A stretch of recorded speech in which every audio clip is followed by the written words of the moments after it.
Merry Christmas, and welcome to Films from the Phantom Zone, podcast about failed and forgotten comic book movies. I am your host, Arnaldo, and to my left, as usual, Berto, and Merry Christmas, everybody. Merry Christmas, yeah. So, it's our Christmas episode. I'm super excited.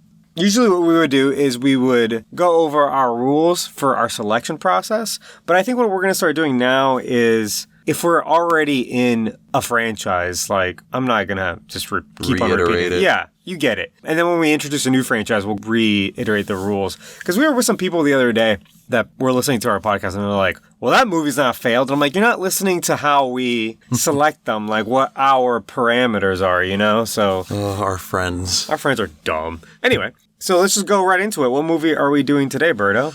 Batman Returns. We're doing Batman Returns for a couple reasons. One, we did Batman last week, and so Batman Returns is the sequel. But two, it's a Christmas movie. It's the only Christmas movie on our entire list. I triple-checked that, by the way. But there's only 3 comic book Christmas movies. They are Batman Returns, Iron Man 3, and Shazam. Shazam is part of the DCEU that's ongoing. It cannot be failed by definition. And Iron Man 3 is part of the MCU, which is also ongoing and not failed. So that leaves us with Batman Returns for our only Christmas movie. So let's just get into it. By the way, also there's time codes in the description. I always seem to forget to mention that. I put a lot of stuff in the episode description. If you just scroll down on whatever podcast app you're using, episode description is in there. It's got time codes if you want to skip around, skip to the plot, skip away from the plot, go into the analysis, go into keep or cancel, whatever you want to do, you can do that. Also, any pertinent information that we put on there, like this is an audio medium. If we're referring to a picture, I'm going to link that picture in the description. You can look at it if you're not driving. That way you guys can see what we're seeing as well. Yeah. I went ahead and linked every single Batsuit pretty much ever to existed in all these episodes because we do talk a lot about Batsuits when we talk Batman. Right. So Batman Returns, available on HBO Max. If you want to watch it with us, you can watch it, come back. This is a weird one, but yeah, watch it. Oh, it's a weird one. Yeah, for sure. So initial thoughts. Is this your first time seeing this movie or how are you with this? I saw it as a kid, but it's been so long that it was like watching a new movie. Yeah, I'm with you. I feel like this was the first time I've ever seen this movie legitimately. I have definitely seen it before, but as a kid, so this came out in 92, I would have been 3 years old. So by the time I'm becoming like a Batman fan, probably around like the ages of 5 to 6. We had this movie, we had the previous movie, and then I remember Batman Forever and Batman and Robin's coming out in theater. So like those were big for me, and those were the family-friendly ones. This movie, by the way, not family-friendly, not kid-friendly at not all. In the slightest. This is probably the most adult Batman film to date. I don't know, maybe Batman vs. Superman might be slightly more adult. Even those are more marketable towards kids than this was, I feel. There's just a lot of weird, creepy things going on. Yeah. The imagery's, I would say for a kid, it'd be scary. I'm sure I saw this as a kid, and I want to say I probably just had no interest in ever rewatching it. This didn't scare me, but I'm sure I watched it and was like, I don't like that. Yeah, I don't like this. Like, what else you got? And I recall watching Batman Forever and Batman and Robin's, the latter 2 films, on repeat. Right. But this one, just like the last one, I think I've seen once in my life. Mm-hmm. I've seen bits and pieces of it here and there. I want to say one year it was on cable around Christmas time because, it's a Christmas movie. So I saw like a scene of it and I remember thinking, what the fuck is going on here? There's a lot in this movie. Yeah. So otherwise, you ready to get into it? Yeah. This might be another long episode, by the way. Heads up. You know what, though? I think the opposite. I'm going to apologize. Really? I apologize for the last week's episode. It's 2 hours long. It's Batman. It's a big deal. Right. There was so much for us to talk about. I feel like there's quite a bit with this one as well, though. Nah, I feel like this one's much simpler. So we'll see. Yeah, we'll see. All right. So let's get into the plot. All right.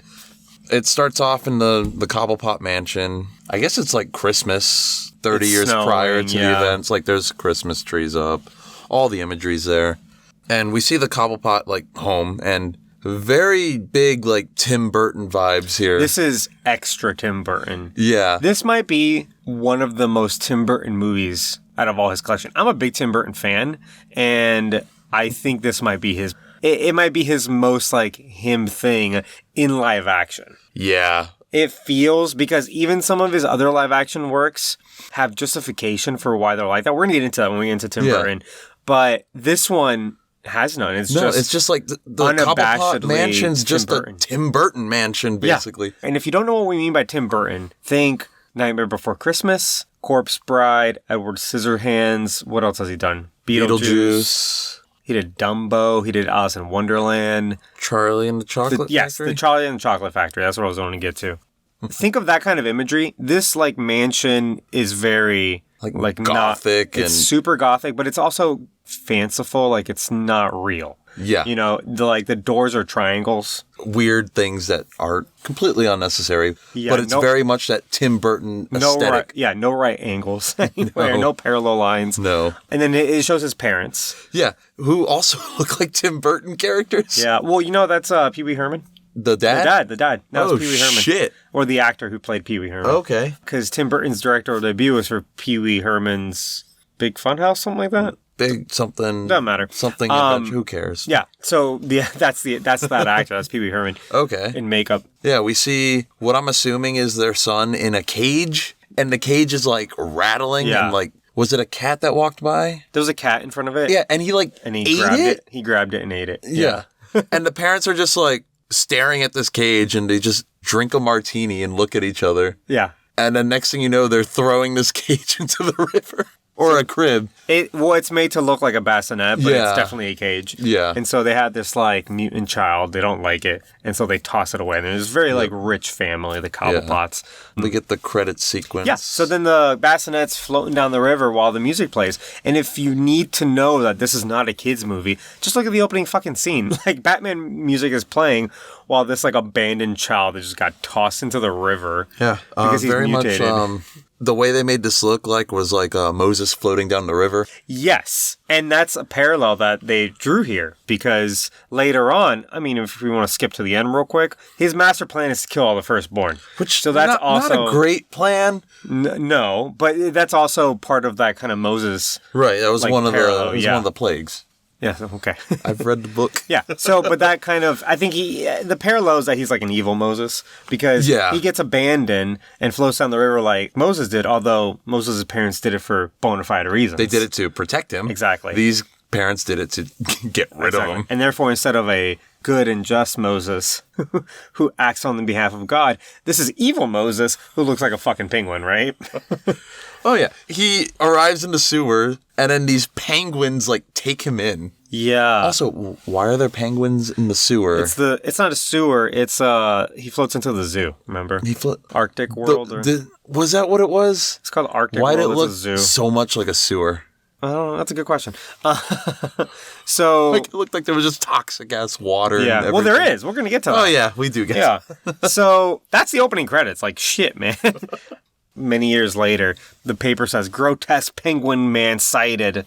It's Christmas time. They're having a big tree lighting ceremony. They got a big tree lighting ceremony. The Snow Princess? Ice Princess? Something like that. It's just some model or whatever.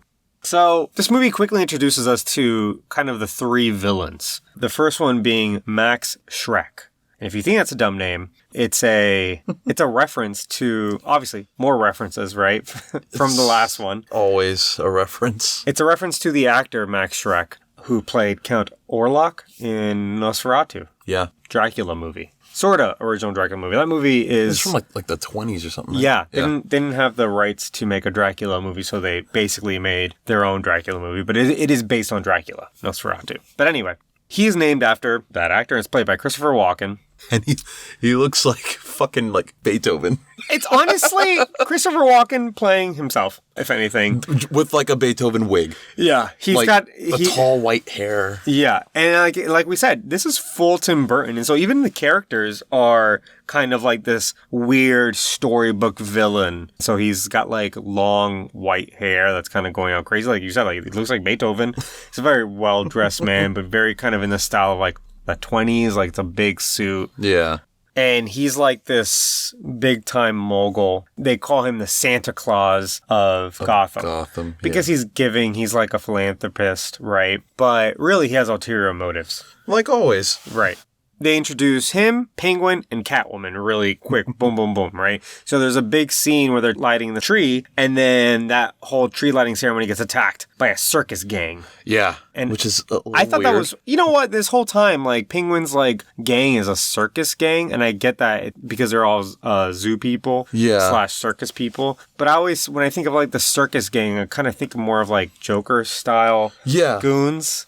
And even later, there's a scene with like a guy dressed up like a clown. And I'm like, this doesn't ring Penguin for me so much as like it rings like more Joker stuff. Yeah, like carnies and stuff. Yeah, exactly. So I thought that was weird. But anyway, the circus gang attacks. Batman shows up. Beats the shit out of everyone. Yeah. Kills a few of them.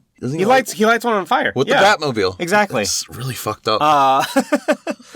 He just like turns the car around, hits the afterburner, the guy lights on fire. So this Batman is still killing people. He hasn't learned anything. No. But the action scene's not bad. And this movie, double the budget, by the way. And you can see it right off the bat. Yeah, no, they immediately... It looks just, everything looks cleaner. Like, it just looks like it's like everything's in high definition almost. Like, just the sets look prettier, the textures look prettier, the lighting is better. There's more going on. Yeah, and the suit just looks like better fitted, like better materials. It just looks a little bit better all around. So that happens. Batman kind of saves the day. Commissioner Gordon kind of thanks him or whatever. Not much else happens. We meet Selina Kyle. Well, Penguin was there, remember? He was sort of there. He was kind of behind some bars or whatever. But we didn't quite get a scene with him just yet. Exactly, but those are his goons. Then we meet Selina Kyle. Selina Kyle is Catwoman, if you don't know Batman characters. So Selina Kyle, played by Michelle Pfeiffer, the mom in Ant-Man. And the Wasp. She is the secretary to Max Schreck. It's just one of those classic scenes where they're having a meeting and she's just kind of like in the background picking up, and then she's like, actually, you know what? I have an idea. Then they all just stare at her. Yeah.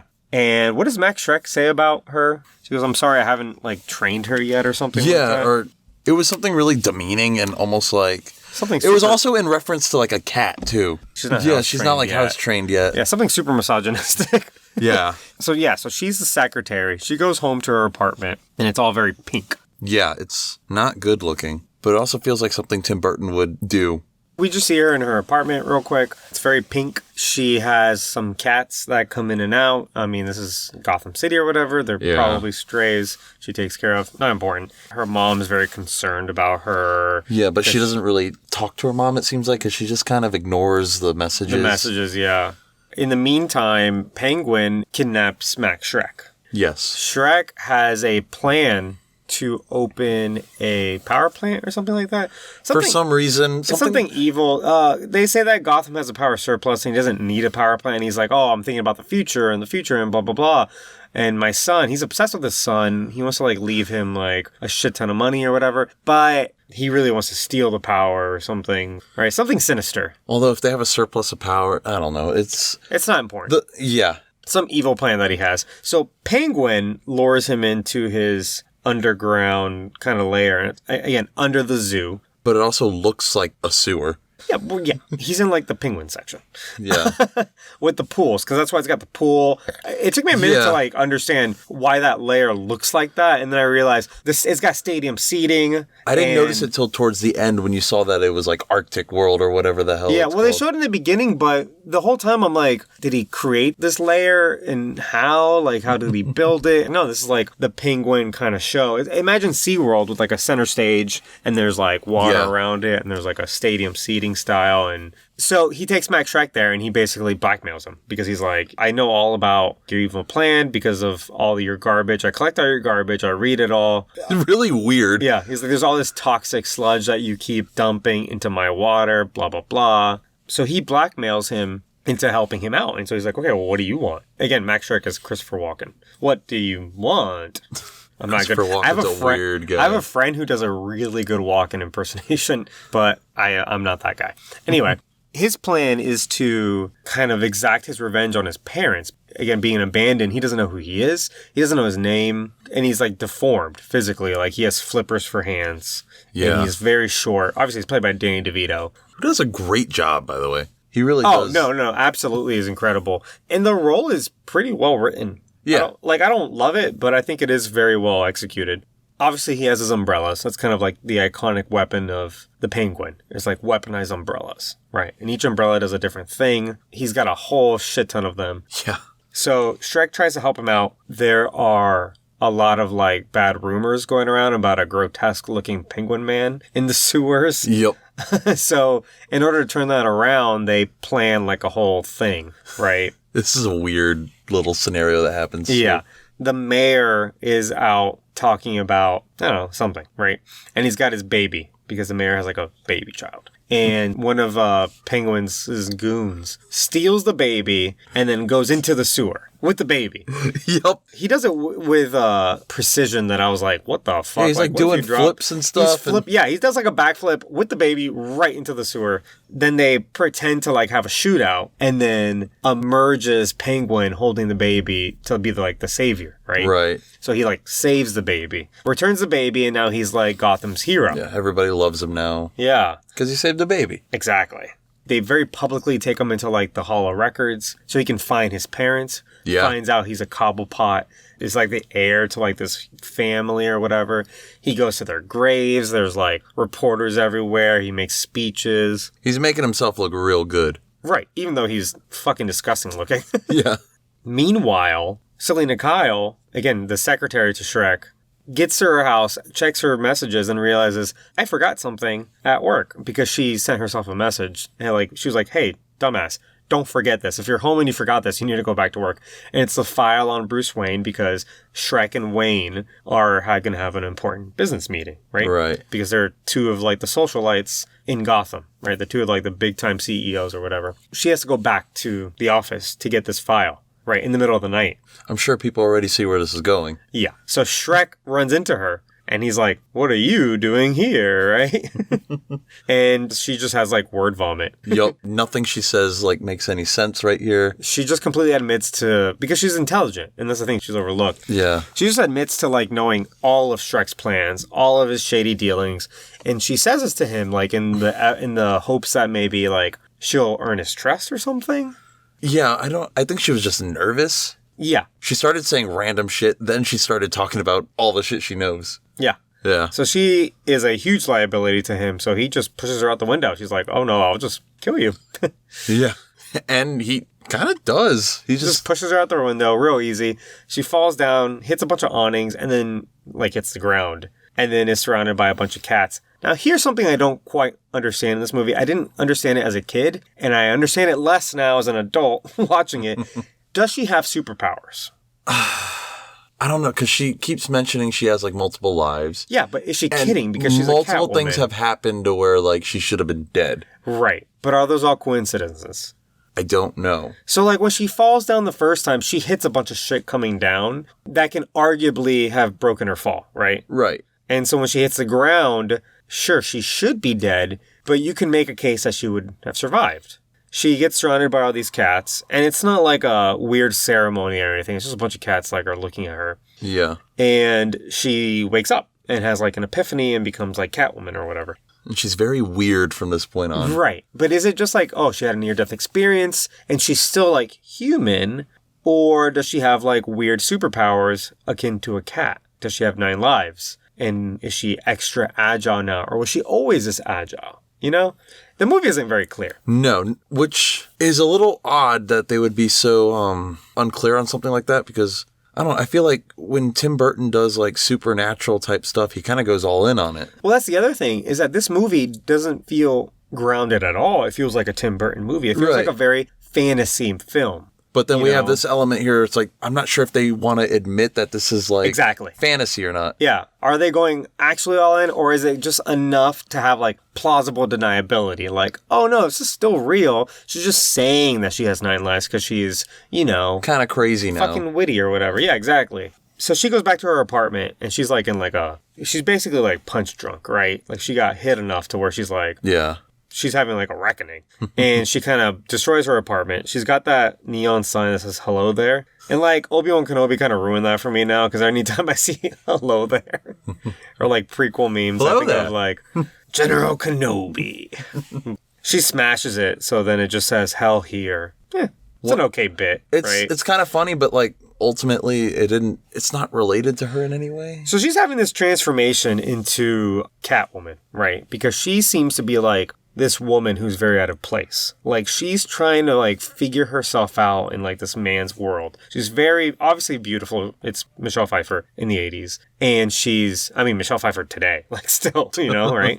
But she seems to be, like, on the lowest rung of, like, society. Like, she's a secretary who's not taken seriously at all. Mm-hmm. She proves herself to be very intelligent, and Max Schreck's like, I have to kill you. Like, that's it. And then my favorite part is that she checks her voicemail. She's got a message from a guy that she went on a date with. And he's like, I don't remember what he says, but he's basically like, hey, like, it didn't work out, blah, blah, blah. Yeah. And she goes, I guess that's what I get for beating him at racquetball. So she's not going to get anywhere as, like, a strong, independent woman, right? Like, she has to, like, I don't know.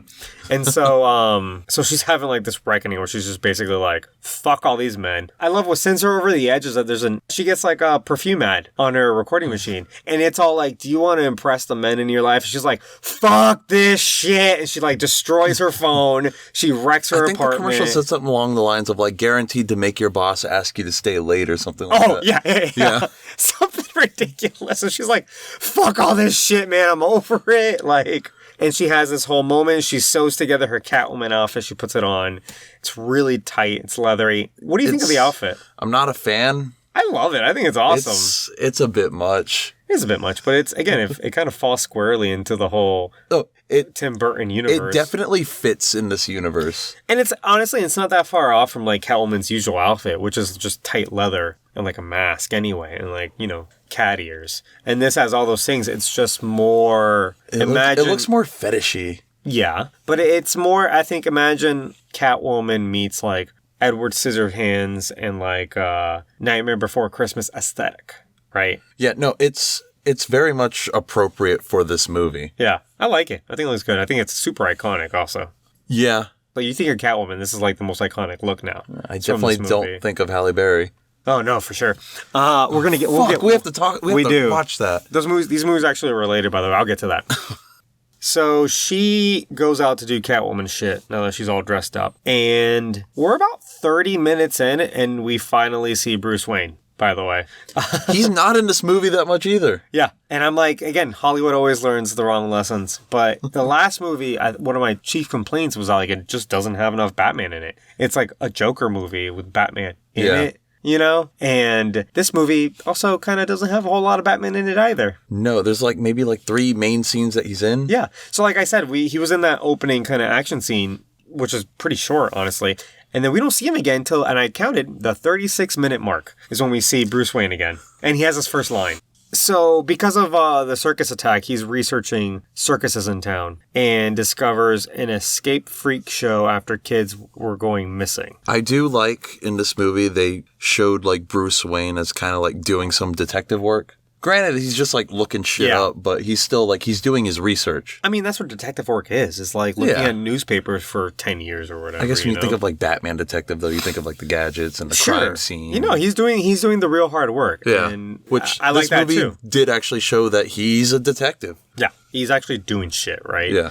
So he's trying to piece together who's behind these attacks, circus freaks or whatever. Yeah, because he sees Cobblepot on the TV and he doesn't trust him. Yes. He's something's not right. So, right, because at this point, Cobblepot, or the Penguin, has all this TV exposure now. Yeah. And Bruce is obviously paying attention to this. And it's all very positive exposure. Right. So he obviously doesn't trust that. So he goes to have his meeting with Shrek, right? And I like this scene because, again, we see Bruce Wayne doing something. And being Bruce Wayne. And again, it's not all Batman. Remember, he has this kind of duality and he sees himself as Batman and that Bruce Wayne is the real mask. And right? I did like how this movie explored that, even though they didn't do a lot of it. Exactly. My thoughts exactly. They didn't do a whole lot of it, but at least they tried. Yeah. And there is some of that. And so he wants to kind of call out Max Schreck for doing shady work. And Max Schreck is the CEO of a department store. So think of a Macy's. And we see it a bunch of times in this movie. It's called Shrek's. And the logo is a cat. It's a weird it's cat. A cartoonish, old-timey cartoon-looking cat. You know the cat clock? That famous kind of cat clock with the tail? Yeah. And the eyeballs go left and right? It looks almost just like that. They show it a lot. One of the reasons why Catwoman, I think, becomes Catwoman. Yeah. But besides the fact that she was already kind of a cat lady. Right. So Bruce Wayne just calls him out and was like, this is a bad idea. We don't need a power plant. I think you're up to something. And like I said, I like that he's out doing Bruce Wayne stuff. Yeah. You know, and I think back to like The Dark Knight when that Bruce Wayne, the Christian Bale, is like, well, I need to go look for it's like this Chinese company that he's doing dealings with. Yeah. Just so that he can get into the mob. And he's like, well, this is more of a job for Bruce Wayne. And so he does a little bit of like corporate I do wish more espionage, movies did that. Yeah. He knows when to play the Bruce Wayne and knows when to be Batman. Yeah. And I like that this movie does a little bit of that. I think BVS did a little bit of that too. He's does like a lot at of like a party or something. He does a lot of Bruce Wayne in that movie. Yeah. Again, and BVS, we don't get to talk about it a lot, but it does a lot of really good Batman stuff. I tweeted a bunch of unpopular opinions today. I saw some of those. Yeah. And one was that I think BVS, I agree that it's overall a bad movie, or at least not a good movie. Like it could have been a lot better. If it's 50-50, it's on the 49 side, right? But that's an oversimplification to call it a bad movie. It's because it's an amalgamation of a bunch of things. Some of those things are really, really, really good. That movie has moments of genius. I think it has really great ideas. I just think it didn't tie together well. Yeah. It's got bad story ideas, and it's executed poorly on the story aspect. There's one character that it's what's his name? The redhead. The redhead. Lex Luthor? It's Lex Luthor. The redhead? Sorry, his red. He's in the comic books. He's a redhead too. Yeah, it's Lex Luthor. They fuck that character over, and it's really bad. But there are moments of genius in that movie. There's some really, really, really good ideas in that, and I don't think it's beyond saving. But anyway, that's a whole other thing. But yeah, there's some really good Bruce Wayne moments in that too, where he goes to the party, he goes to the underground fighting ring, to kind of find the guy. When movies involving Batman do pull in that Bruce Wayne element, I really do enjoy it because that's part of how he solves things. Yeah, I would have loved to see some Matches Malones. Do you know who Matches Malones is? No. Matches Malones is Bruce Wayne's alter ego.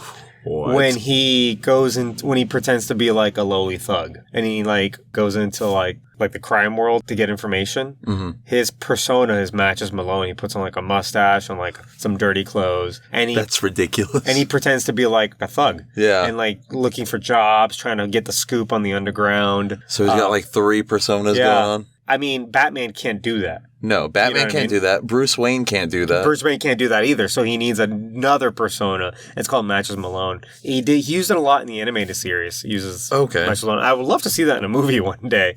Yeah, I don't think any live-action adaptation. But so there's that scene in BVS we were talking about where he goes to like the underground fighting club. Yeah. And he puts money on a fight just so because he's tracking one of the bad guys or whatever. That might have been more suited for like Matches Malone than Bruce Wayne. Yeah, because why would people say? Why would Bruce Wayne be hanging out there? Yeah. Like if you saw Elon Musk in like an underground fighting ring, people would find out. People would find out, but seeing Elon Musk there wouldn't be that far-fetched. Okay, what about like Bill Gates? You know, that'd one of be these a little guys more. Yeah, is what I'm saying. So anyway, and there's where he meets Selena Kyle, and he's like instantly attracted to her. Yeah. Obviously, because of the leads in the movie, but because she's attractive too. But he's and like, they have a moment or whatever, and he immediately asks her out on a date because that's the Bruce Wayne in these movies. Yeah, he's a ladies' man. Yeah, right. And he's not like creepy about her or anything though, so that's good. Yeah, sure. Yeah. I think the next thing we cut to is when Catwoman shows up for the first time, and she hits up Shrek's department store. And I think that's where she may get the bullwhip that she uses. Oh, yep. And this is where she meets Batman too, right? Yeah, so she's just kind of robbing the place. There's some guards. And she's like, you boys don't get paid enough for this, so you better fuck off before I, like, kill you. They say something sexist to her, and she, like, whips them. All the whipping stuff is cool. Like, she apparently took classes for this. Michelle Pfeiffer did? Yeah. Oh, shit. She took it seriously. And then she goes outside, and for whatever reason, everyone's there. Like, Batman is there and Penguin is there. Yeah, all 3 of our main characters are just here. Yeah, she does a bunch of backflips, which are really badass. That's how she seems to get around. It's just doing backflips. Yeah.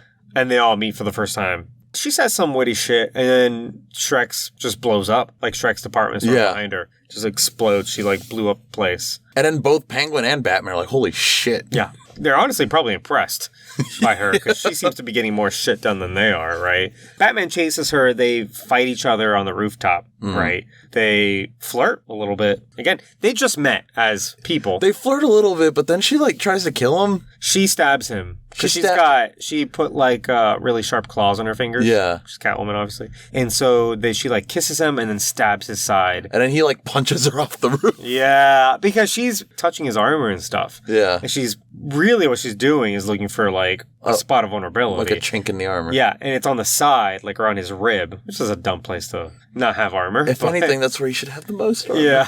And so that's where she stabs him. Again, yeah, he just kind of hits her off and she escapes. He tries to corner Penguin, but Penguin gets away also, I think, right? So Batman just failed here. He's not doing super well. He's also very injured. Yeah.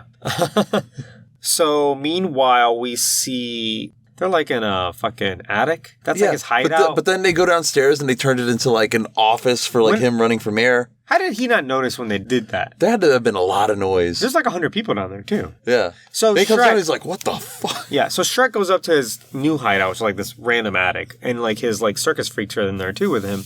And he lures him downstairs with a fish. It's real gross. It's like just a raw fish. And he's like eating it. He's just eating it like if he was like a real penguin.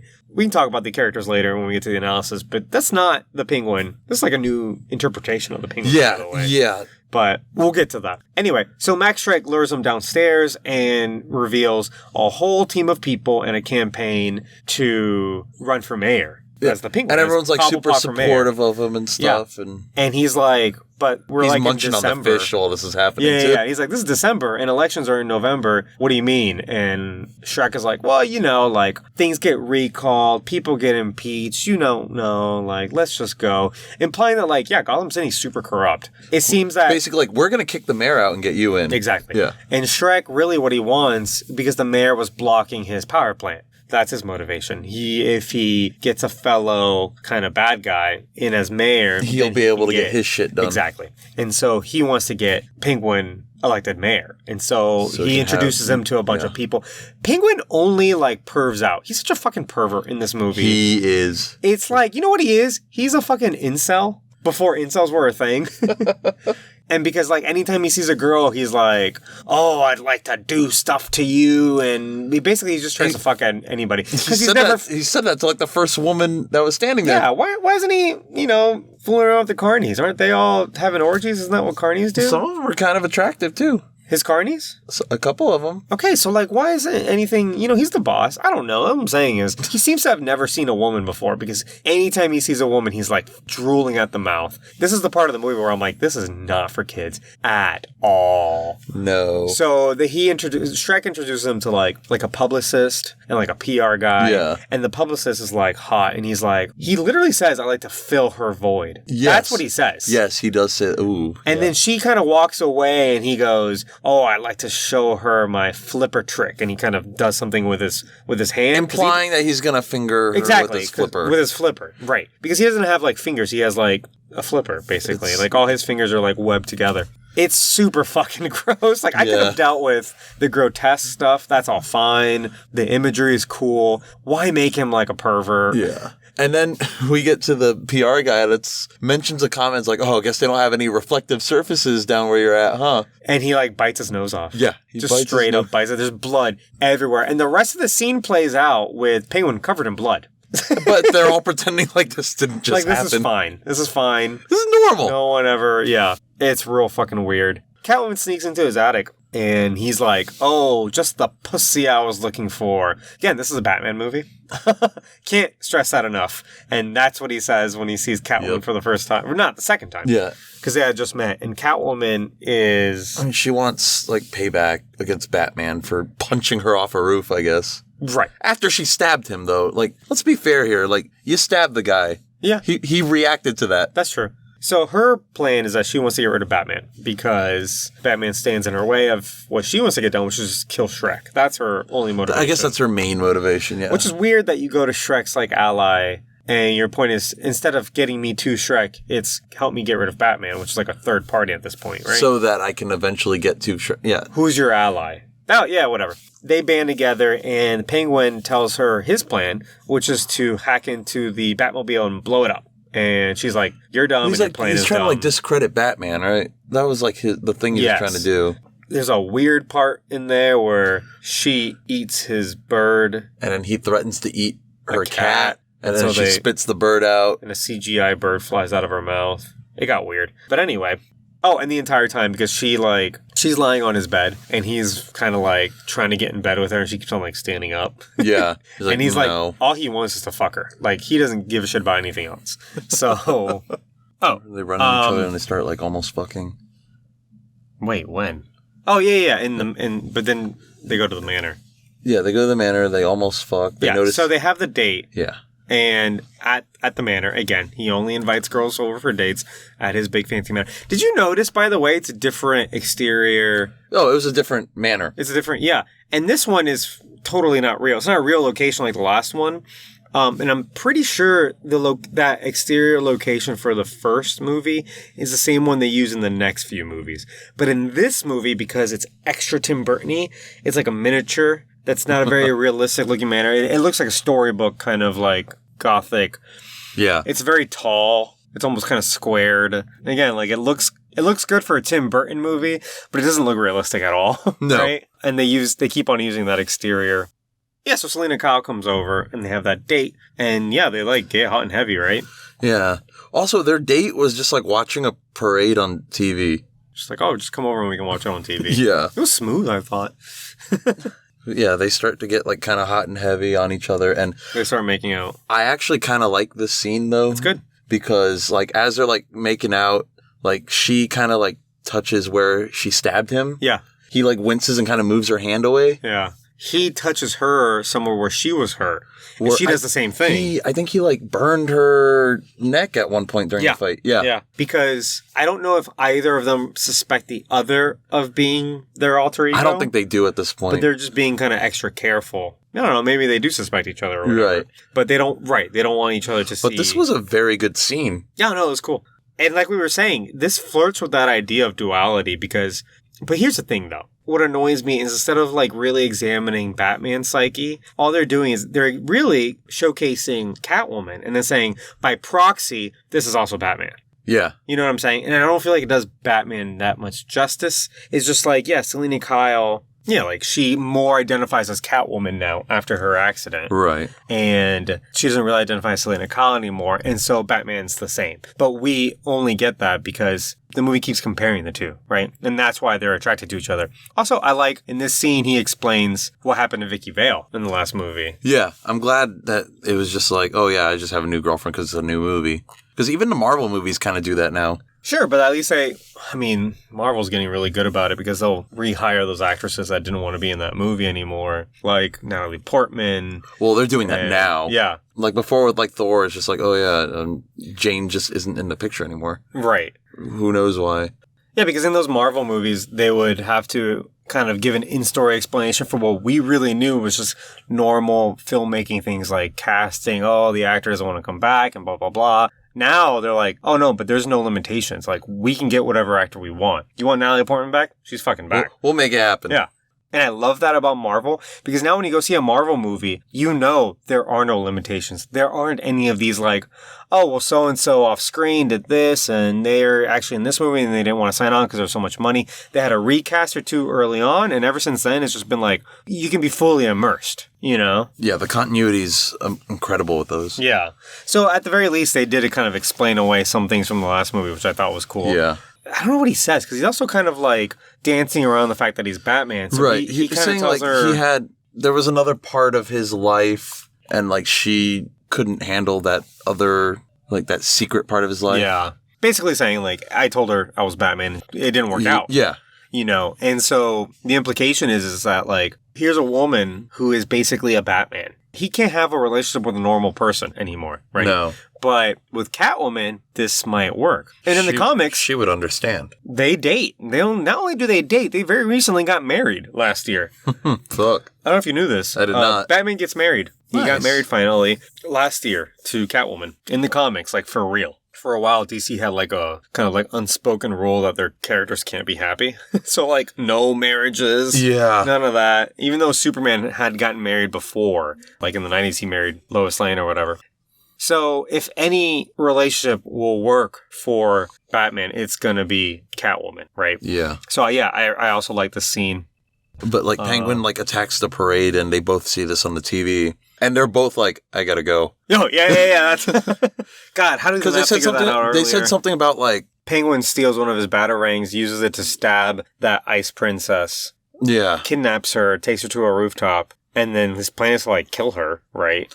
Does Batman save her or does she die? No, she dies. Oh, but that doesn't happen until a little bit later. But yeah, no. That's what I'm talking about. She lands on the control thing and it lights up the tree. Oh, yeah. So she did light the tree at the end of the day, didn't she? She did her job. Damn. Wow. So that happens and a bunch of bats fly loose. And it's Penguin's plan to make Batman look like a murderer, right? And it kind of works. Everyone's like, oh my God, like Batman's a killer. Meanwhile, he exacts his plan on hacking into the Batmobile. So he's in the Batmobile. He takes control. He's kind of FaceTiming with Batman as he does it. And I'm like, why doesn't he just crash the Batmobile? He's giving Batman a lot of time to figure this out, right? Well, wasn't he trying to like run over people too and stuff? I think so, yeah. Just kind of like make him look bad.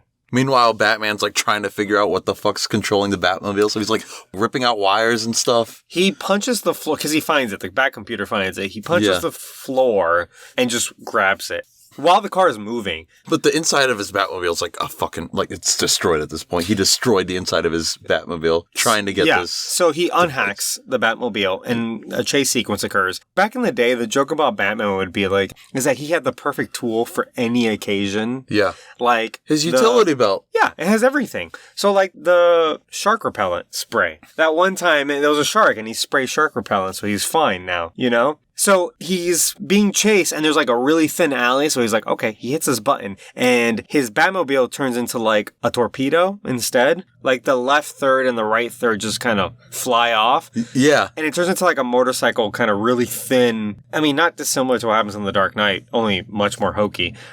So he can drive it right through that alley. I'm like, in how many situations would you need this other than how this often very are you specific speeding one? into an alley in your vehicle? Yeah. So Batmobile is basically destroyed. He gets a new one in the next movie. Anyway.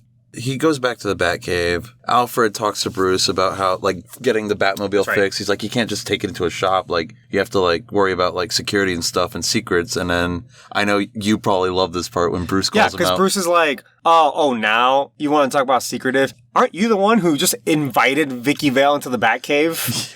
And like, he says, like, yeah, I'm in there just working. And I turn around, I'm like, oh, hey, Vic. Yeah. And that was like one of our complaints with the last movie that like he was, if you remember, he went to go tell Vicky Vale that he's Batman, but he doesn't actually do it. And so Alfred just assumes, well, you know, if you're going to do it, you might as well, I'll just do it for you. Vicky Vale, here's the fucking Batcave and just lets her in. Really? And I love that this movie at least calls it out, right? In a very funny way. He's just like, yeah, you're the fucking idiot who let Vicky Vale into the Batcave. Now you're worried about security and discretion. And Alfred's like, oh, okay. So he reaches his hand into I always love how they go in the Batcave. Pulls something in the fish tank, and then the Iron Maiden like opens up. Yeah, if you don't know what an Iron Maiden is, look it up. Not the band. It's just one of those like torture devices, right? Medieval torture device. Yeah, it's like imagine like a big old casket with a bunch of spikes in it. That's one of those. So he goes into it. This is so Tim Burton. He goes into that, and that's how he makes it into the Batcave. When he enters the Batcave, it's like through a slide. He comes out of the slide and then immediately goes into just just walking. A regular walk. It's kind of impressive. Alfred is like, I'd rather take the stairs. And he gets in the same time. So I'm like, why even use the Iron How long is that slide, do you think he goes down? I don't know, probably a couple floors.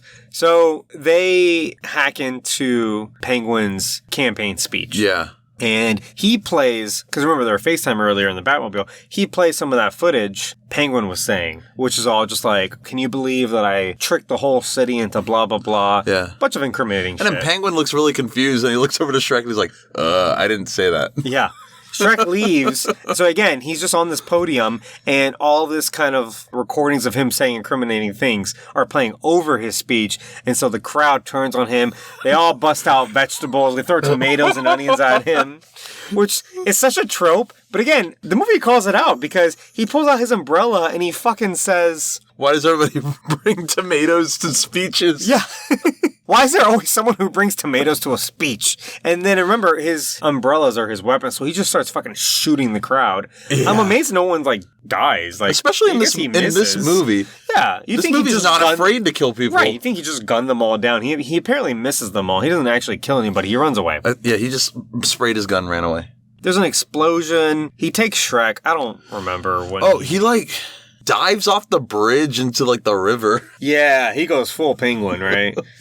So Penguin gets back to his lair. And earlier in the movie, when he was kind of discovering his new identity as Oswald Cobblepot, his like goons called him Penguin. And he's like, don't call me Penguin. That's not my name. My name is Oswald. Yeah, like he was kind of starting to accept who he was. Yeah. Yeah. He's partially like this villain, but he is also having this whole kind of... like a crisis. Exactly. And discovering who he is.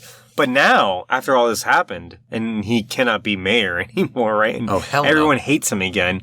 He goes back to his people, and his people are like, hey, Oswald. And he's like, don't call me that. My name is Penguin. He flips that around. Mm-hmm. And then he basically goes to plan B.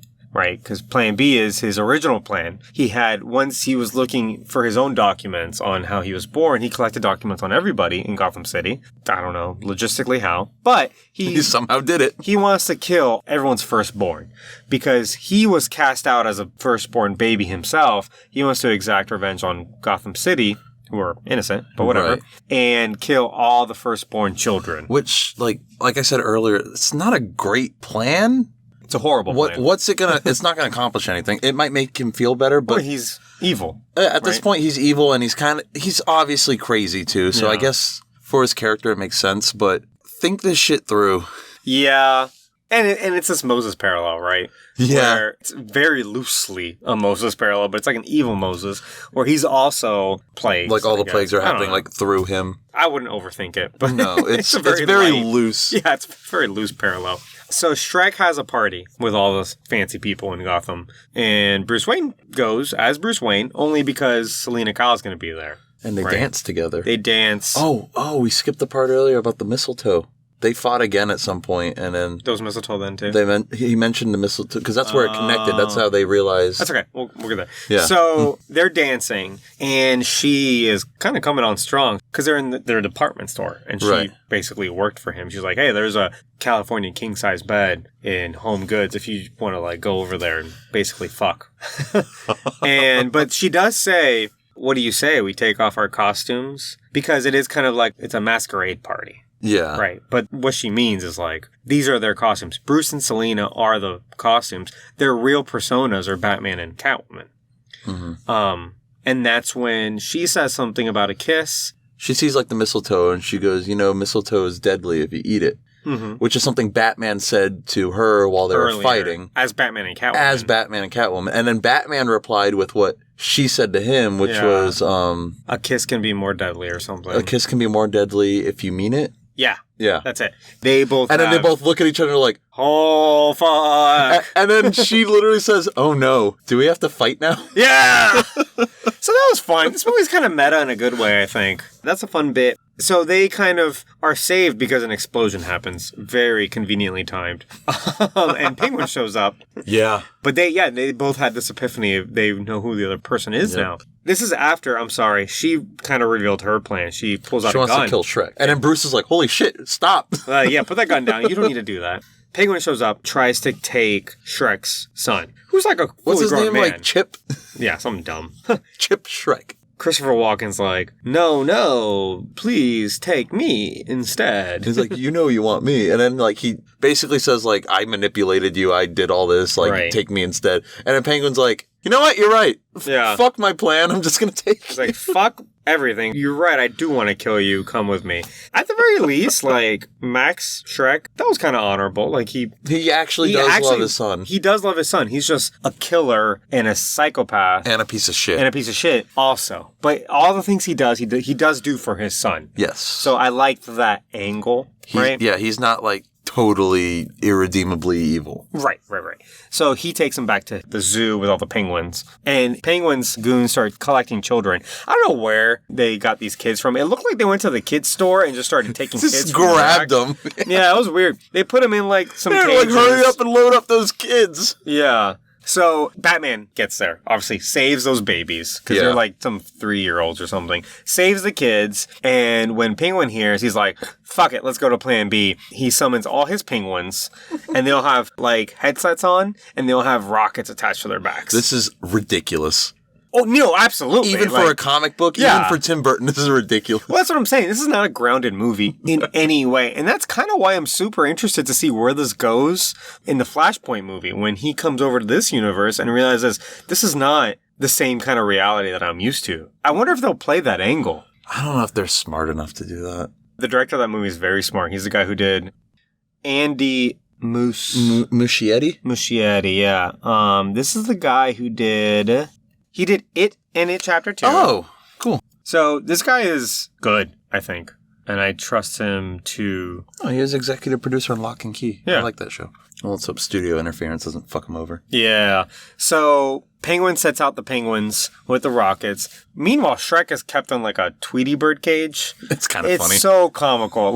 Like, it's like a giant Tweety bird cage. And so the plan is all the... penguins are going to shoot. Yeah, he just wants to blow up Gotham City at this point. Yeah. Penguin's like, fuck it, I'm just going to kill everyone. Right. But Batman shows up in a bat boat, which is pretty sweet. I like the bat boat. The bat boat. Although it's like a boat that can kind of do a lot of things. It's almost like an airboat. And he's just going down like the storm drains to get At first I thought he was just flying his like bat plane down the storm drains because it looks very similar. I had subtitles on because I couldn't hear, and it says bat boat on the bottom. So that's the only reason I knew it was a boat and not some sort of like plane, airboat, wheel contraption thing. It's the bat boat. Anyway, he sends out like a signal. The penguins get all confused. They come back. They come back to the place. Penguin tries to make an escape. He crashes. Also, Penguin makes an escape in a giant rubber ducky vehicle. It's kind of... Yeah. It's a rubber ducky ATV. He's like, he gets on it. It climbs stairs and everything, but it's a giant rubber ducky because that's like his thing for whatever reason, is rubber duckies. Anyway, the Batboat crashes into the rubber ducky. God, what are these words I'm saying? Anyway, they get out. They have a very short fight because obviously he's no match for Batman. He's just kind of swinging an umbrella at him. Yeah. Well, there's one part where he goes to reach for an umbrella to fight someone in, and he goes, oh shit, I reached for a cute one. That was like right before he died at the end. Yeah, it's later. Because he has all these umbrellas and they all can do different things. They're like machine guns or bombs or whatever. That was funny. Or they're like helicopters. And one of them is just kind of like it's just a cute nothing. umbrella. It's just he's like, shit, why did I grab this one? So all the penguins are back there at the zoo, but they all get the signal to let out the rockets. So all the rockets go off, but it blows up the zoo. Yeah. So where they all are, right? Yep. Shrek escapes his Tweety bird cage, and Catwoman is there. She gets him and throws him up against like a random, conveniently placed transformer. Yep. Batman shows up. I like this part because at least Batman is, again, he likes Catwoman. Right. And he wants to kind of be like, you're not beyond saving yet. Like, you haven't committed murder yet. Let's not forget, though, that Batman murders people in this universe. Yeah, for sure. He's murdered a bunch of people. He has a double standard here. But what he's saying to Catwoman is like... Don't kill him in cold blood. Yeah, exactly. Like, we can still kind of like be a thing and be happy and you're not far gone. And they kind of already knew who each other were, but to prove that point... Batman takes his mask off. He rips his mask off. Like, he ripped it. Okay, so this movie has a lot of weird things in it, but this is like my least favorite part of the entire movie because we know, as the audience, we know that Batsuit is foam rubber. You can look it up. It's foam rubber. Yeah. It's molded. It's not real armor plating. But in story, again, suspension of disbelief, you're supposed to believe that it's armor plating. Right? Because again, in the first movie, he gets shot a bunch and he survives because it's armored plating, even though it's actually rubber, right? But in this one, he literally just rips the mask off and... It's rubber. It's rubber. Because he ripped the fucking thing off. And it came off his head very easily. It offers him no protection. And I'm like, dude, you can't. That's like pulling back the curtain. Don't do that. Like, at least do something else. I'd be fine with him taking his mask off, story-wise. It would have been better if they just did it, like, off-screen. Exactly. Do something else. But don't literally rip the suit and then reveal that it's a prop. You know? It's just a costume. That's where I was like, come on. Like, again, there's a lot of weird things in this Especially movie. with this next part, because... I didn't love that part. Yeah. Oh, and if you notice, by the way, because you know that Batman wears eye makeup so that his eyes are fully blacked out when he's Batman. In this... he has the eye makeup on, and then the scene that he rips his mask off, the eye makeup is off. So you can tell that was filmed on like a different day. No, it's probably filmed on the same day. What I'm saying is they took the makeup off so that he wouldn't be wearing it when he ripped his mask off. But why? But you can see it when he's wearing the mask in the first place. I'll link it below. So Wouldn't it have made sense for him, like even story-wise, to just still have the eye makeup? So if you want to get into it, no Batman movie has shown him wearing the eye makeup, and we talked about this in Kick-Ass. Because you see him put the eye makeup puts on. on the eye makeup. Until now, apparently, and in the shows in the preview, Robert Pattinson has the eye makeup on. I am glad they're finally like, okay, yeah, he puts eye makeup on. Yeah, just fucking do it, because obviously we can see it. Yeah, we can see it. Also, who fucking cares? And who cares? Exactly. And it kind of looks badass when he is just sitting there with the eye makeup on. Well, it kind of looks like Viking-esque. Yeah, the sweat has kind of worn it off a little bit. And looks good. Even in the Ben Affleck too. Yeah, even Ben Affleck one. There's a scene where he shows up as Batman, he rips his mask off, and we see his face, and he doesn't have the eye makeup on. Yeah. So this is actually the first time they're going to kind of own up to that, right? So he rips his mask off to be like, hey, like, Selina, it's me. Like, you don't have to do this. Yeah. But he's also doing that in front of Max Schreck. It's like, and then Max Schreck's like, Bruce Wayne, why are you dressed as Batman? Why are you dressed as Batman? Yeah, exactly. And then Selina's like, because he is Batman. Yeah, fuck. And then he goes, he was Batman. And he pulls out his gun. Yeah. God. He shoots him like twice, right? Or once? But again, armor plating. He's wearing armor plating. But also, you just showed us that it's fucking rubber. So, where do you draw the line here, Tim Burton? So he shoots him twice, he falls down, and then Catwoman's like, ah!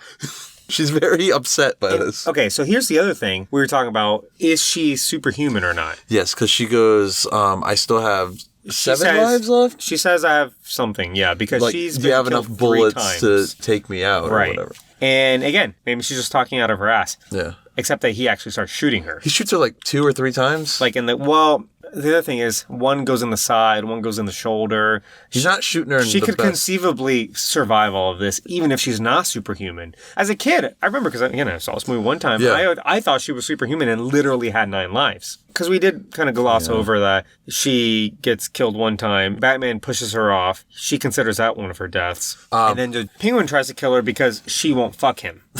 And he's like, what does he say? You little minx, I ought to have you spayed. And then he says something like, I don't like you anymore, so... You gave me all the signals! Oh, yeah, you gave me...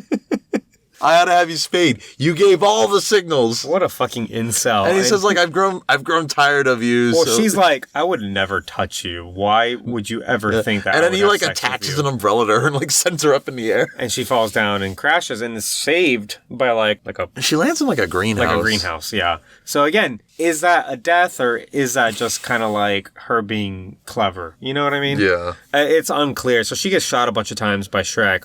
She pulls out a taser and it grabs a power line. And she says, I've got 2 lives left. I think I'm going to save one for next Christmas. Nice. That's a good line.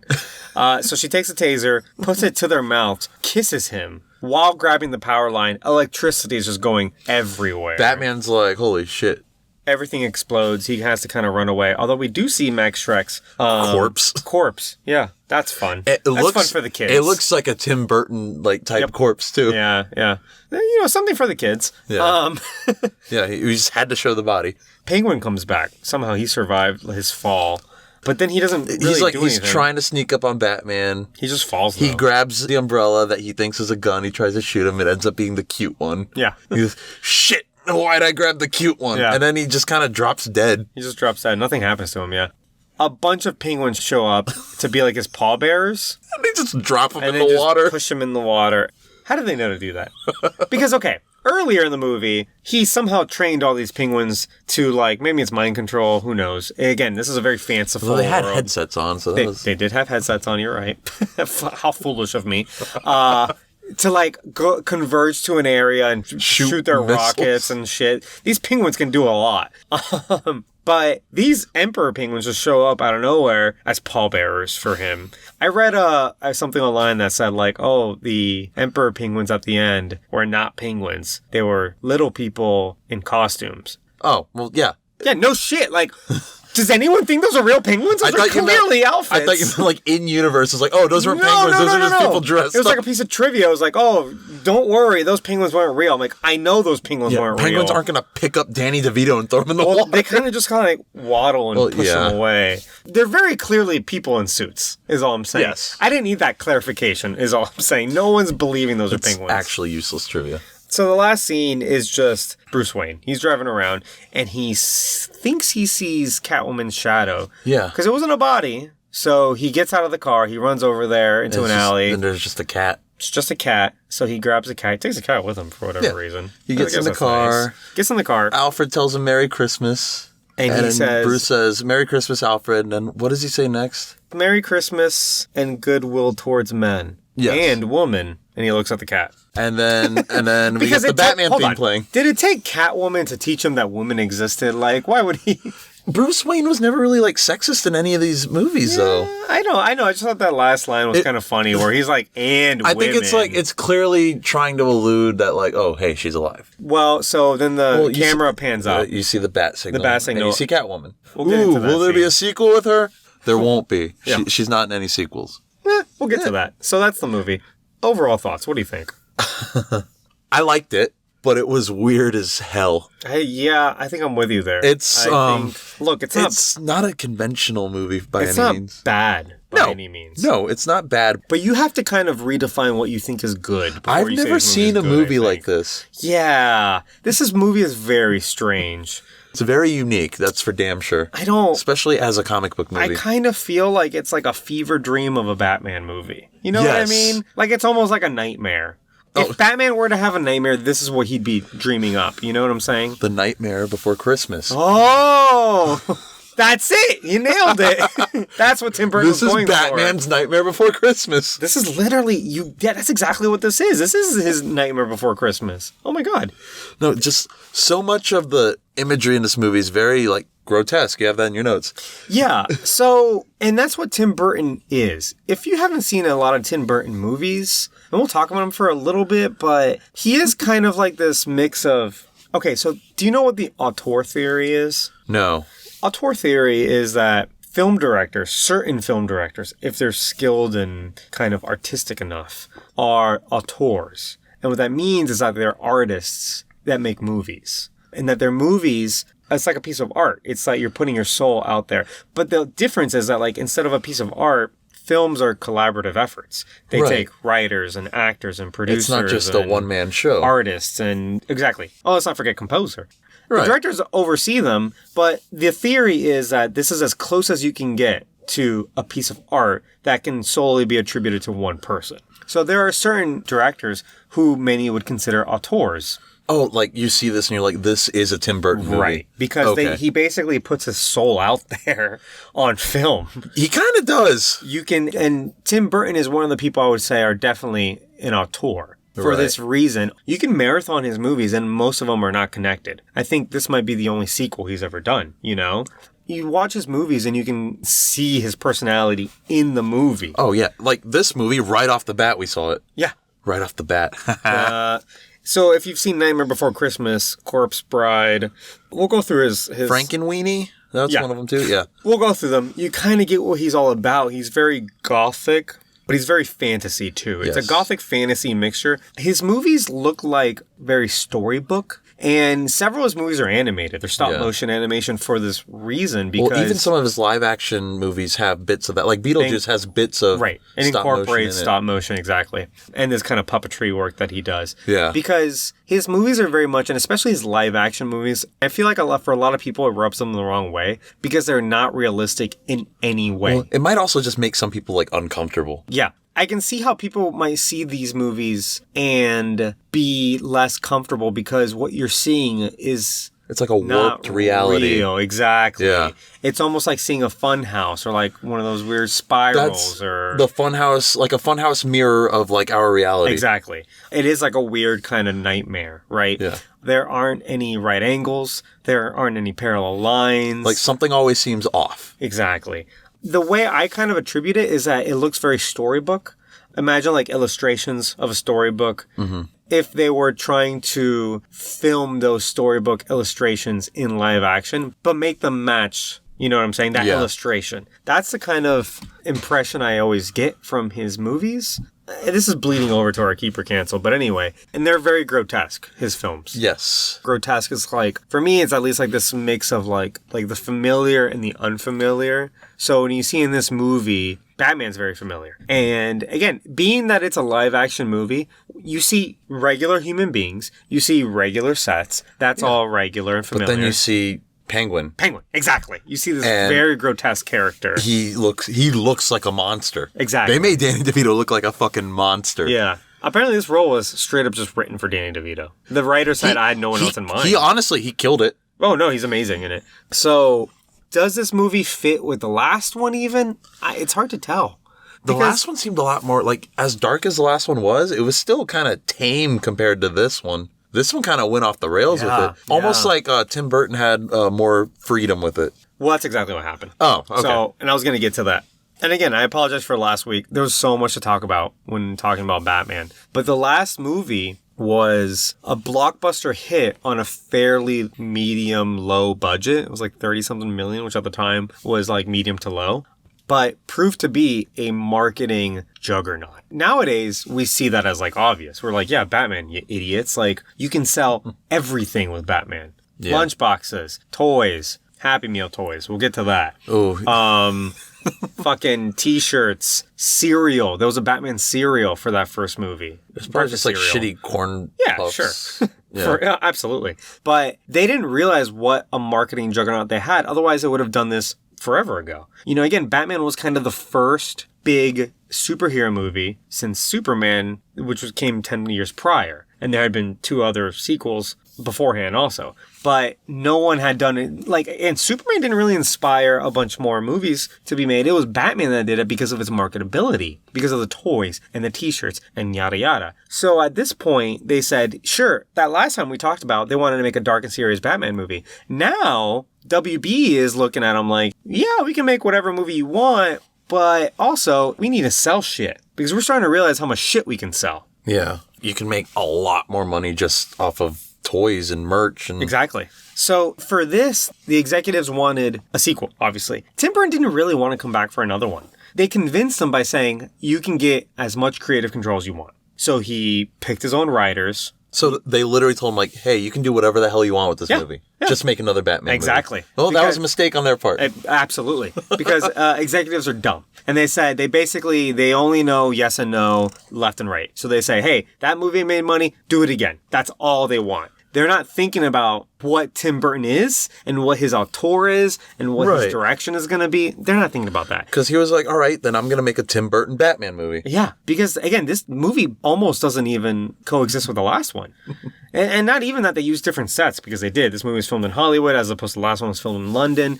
We said Wayne Manor was different. The interiors are different. The Batcave is different. The Batmobile is the same. And the suit is similar. But kind of feels like it fits in a fantasy world more so than even the last one. Yeah.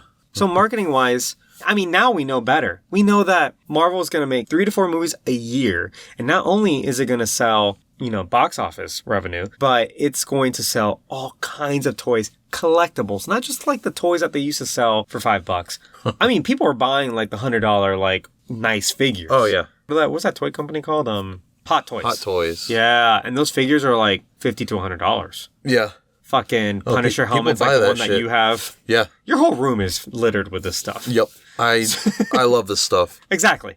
So I linked in the episode description a really good YouTube video from an episode of Junk History, which is a kind of YouTube show on the Cracked channel, cracked.com. And it's about these specific Happy Meal toys, everything that happened behind the scenes with McDonald's. So as I said last week, I revealed I work for McDonald's. And so this is a little awkward, but as long as I don't get fired and say the wrong thing, right?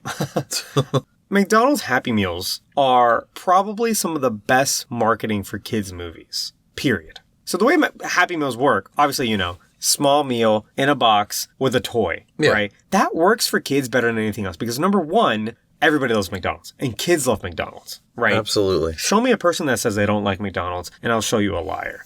We all eat McDonald's all the time and kids, it's a very... If anything, the fries. Yeah.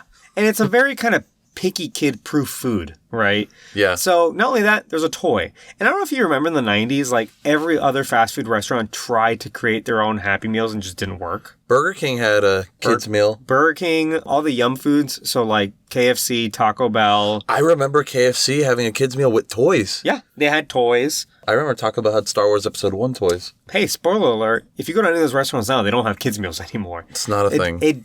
They couldn't keep up with McDonald's, right? When a movie company wants to sell a movie to kids, they put a toy in conjunction with McDonald's and the Happy Meal toys. And it works. Listen, kids know when a movie's going to come out better than we do because of this kind of subverted marketing. They see the Happy Meal commercials. They go to make their shitty parents take them to McDonald's twice a week. So they get the Happy Meals. They see the toys. They know the movie, and then they ask to go to the movie at a certain time, right? So when this is happening, when this is coming out, kids obviously want to go see the Batman movie. Batman is a kid-friendly property, or at least it kind of should be. We talked about this. Is it more of an adult property? Yeah, it probably works better as an adult property. Thematically, absolutely. Yeah, but it still kind of for kids, right? Like, that is its origin and its draw. And so kids went to go see this, and parents flip the fuck out, right? Rightfully so. Like, this isn't a kid's movie. This is not a kid's movie at all. Again, they had a huge letter writing campaign, just like in the last movie, and they wrote into WB and they wrote into McDonald's. McDonald's was very quick to distance themselves from this and be like, we didn't see the movie. We didn't know what we were getting into. We're sorry. WB was like, we didn't give them pictures of the movie,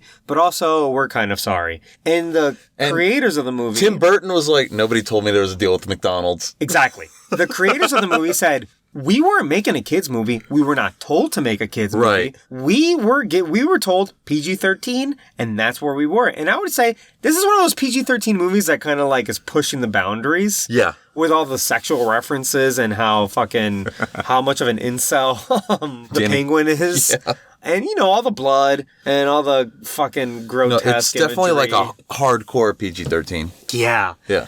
And so WB has a big problem here because this movie doubled the budget of the last one. And like we said, it shows. The movie looks really, really good. Mm-hmm. The action scenes are actually pretty damn good, too. Much more improved than the last one, yeah. But they have this problem where they might not be making as much revenue. They made more money than the last one. But when you look at the difference between the budget of the last one, I think they would have liked to do a little bit better. Yeah. Right? And so Tim Burton goes into the WB offices to talk about the next one. And they're like, wouldn't you just rather do a small movie with us? He's like, y'all don't want me to do Batman anymore, do ya? And so he was essentially fired over basically McDonald's because McDonald's was like, listen, if you want to have another Happy Meal toy, you can't do this again. Yeah, you can't give us fucking penguins spewing out black shit while eating raw fish and talking about pussies. That's not going to fly with us. If you want to sell a movie to kids and use our Happy Meal promotions to do it, you got to give us something better. So guess what? Tim Burton's not in the next movie. And I think the quality kind of takes a dive with that, too. So I haven't seen those next few movies in a long time. I'm really interested to see and kind of judge that for myself. I'd like to judge it for myself, too, but I think general consensus was that Forever and Batman and Robin are awful. Yeah, right. And the thing is I think a lot of that's nostalgia. I think people remember things being better. We put up on Instagram, a Joker playoffs or and whatever, who was better? Tournament. And most people voted for the Jack Nicholson one. And I really would like to survey those people and be like, when was the last time you saw that movie? Or have you even actually seen it? Yeah, because is it just nostalgia? Is it just you going, oh, Jack Nicholson's, it's iconic or whatever. That's the best one. Because he beat out, I think he was up against Jared Leto. And he beat him in a landslide. A lot of people hate sure. Too. No, don't get me wrong. But he beat him in a landslide. And I'm like, how much of that is that you didn't like Jared Leto version, or how much of that is that you remember something better than it really was? Right. Because the Jack Nicholson one we said was fine. Okay, yeah. It wasn't anything special. And I thought it was a much better written role than it was performed. I think anybody could have stepped in and done that role. Mark Hamill could have done it. Mark Hamill was considered for the Riddler in the next movie. That would have been cool. Yeah, but he couldn't because contractually something. He was probably because he was the Joker already in the animated series. At this point, he was already doing the voice. Mm-hmm. So Tim Burton just wasn't welcome back, basically. Yeah. And it's not even really his fault. No, again, he was hired. He did what he was told to do. Here's the thing with the studios. Like, you guys need to be super explicit when you sit down with a filmmaker. Tell them what you want, show them what the parameters are, and come to an agreement before the film gets made. Right. Because you hired Tim Burton, and you said you can have as much creative control as you want. So he did. You knew what his movies were like. At this point, Edward Scissorhands had come out. Beetlejuice was already out. Nightmare Before Christmas. Yeah, you know what this guy likes. You know what he does. So why are you confused? It seemed like a really bad miscommunication. Exactly. Across all three parties. Yeah. So there's going to be a Selena Kyle. There's going to be a Catwoman spinoff to this. Oh, that was an official thing. Okay. And it's the reason why they did that scene at the end when she's looking up, because we said, oh, she's fucking dead. Right? Yeah. So they had reshoots for that because at the end, they wanted, the studio said, you have to save Catwoman. She has to survive this movie. And they're like, well, we kind of killed her. So they had to go back and film that scene. And they said it was super expensive because it wasn't a planned reshoot. So they had to get people back. They had to open up the set. They had to make the set again. They had to get all the costumes out. They had to get... Which scene was it that they reshot? The Kiss of Death? No, the very, very, very last scene. Oh, okay. With her in it. When she looks away. That's not even her. That's just a body double. So...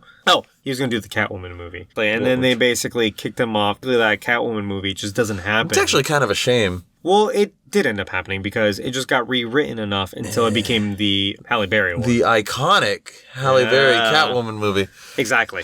That's what became of that project and that's what happens in Hollywood sometimes. I wonder how bad that script got butchered. Right. Instead of just like canceling something when it doesn't work, they'll just rewrite it until it's something completely different and they'll fucking make it because dollars and cents, right? Yeah. Some other interesting things about this movie, they were really good with the penguins, apparently. The whole set was frozen to like 30-something degrees. To accommodate for them? To accommodate for the penguins. Wow. They had a really, really big tank that like apparently Burton insisted on because they could have done with a smaller tank like and gotten away with it. Like again, when you work with animals on a movie, there's a lot of laws. Yeah, there's a lot of advocacy groups that are involved. They oversee everything. Well, there are now. There weren't a long time ago. No, and here in this movie too. Yeah. Tim Burton just had, he was just accommodating and he wanted to make sure the penguins were comfortable and taken care of, which was awesome. So the whole movie is shot basically on a soundstage. This is all like on the WB lot. 30-something degree soundstage. In like California, where it's like 100 degrees outside, but the whole set was like frozen basically. And you know what? It makes the movie look a little bit better, I think, because you can tell that it's actually cold. Which kind of sells it with the whole Christmas aesthetic too. Oh yeah, for sure. Like, you can see their breath in the cold air, and they look like they're cold. And apparently Michelle Pfeiffer was freezing. Well, she was wearing leather. She was wearing this like tight cat suit, exactly. Yeah. Do you know about Batman 66, the comic book? No. So, you know the Batman TV show from 1966 and the movie? Adam West? The Adam West one. Yeah. DC made a couple comic books to continue that story after the TV show had ended. Yeah, it was super interesting. People were all into it. And they made 2 animated movies. And I want to say they also starred Adam West and Burt Ward before Adam West passed.